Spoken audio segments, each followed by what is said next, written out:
Whether you wear a cowboy hat or a farmer's cap, if you've got cattle, you pay your beef checkoff. But do you know where it goes and who spends it and if it's worth it? Well, this is Baxter Black, and I found the answers on mybeefcheckoff.com. When I sell a critter, I'm supporting projects that keep consumers loving beef. And volunteers, beef and dairy folks like you and me, decide how the dollars are spent, and they're good at it. Each dollar invested returns a $5 bill, so get to know your checkoff at mybeefcheckoff.com.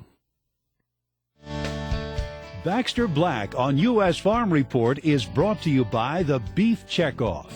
If you have questions about how your beef checkoff is invested, who makes those decisions, and what's the return, you'll find all the answers and so much more on mybeefcheckoff.com. Welcome back. Time now for our weekly visit from Baxter Black, and time for an interesting tale involving a traveling salesman. A ranch woman has a lot in common with a prisoner in solitary confinement. She's often starved for conversation. So, when a stranger shows up at the ranch, he's usually welcome company, which is why there is a grain of truth in the old joke that begins, "Did you hear the one about the farmer's wife and the traveling salesman?" Hilda found herself visiting at Molly's ranch home one afternoon.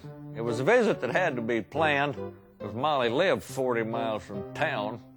Well, just as they were pouring their second cup, they heard a knock at the door. Molly answered. She was nearly bowled over by a frayed-looking man pulling a vacuum cleaner behind him like a gut-shot varmint dragging his entrails.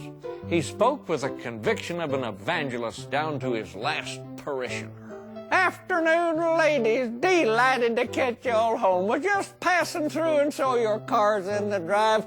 Beautiful home, by the way. I see you collect antique kerosene lanterns. I happen to represent Take and Run, Chicago, Illinois, manufacturer of the finest vacuum cleaner in the free world today. The Suck It Up 2 with power nozzle and self-cleaning dander attachment. Nice wood stove you got there, ma'am, for the hard-to-pet dogs."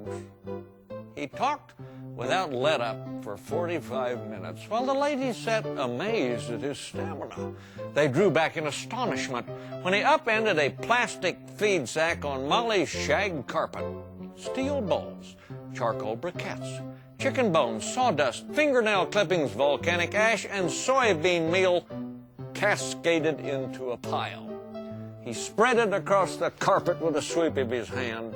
"And to prove everything I said is the gospel truth, if this cleaner doesn't pick up every speck of this mess I've made, I'll get down on my hands and knees and lick it up myself." Molly leaned forward.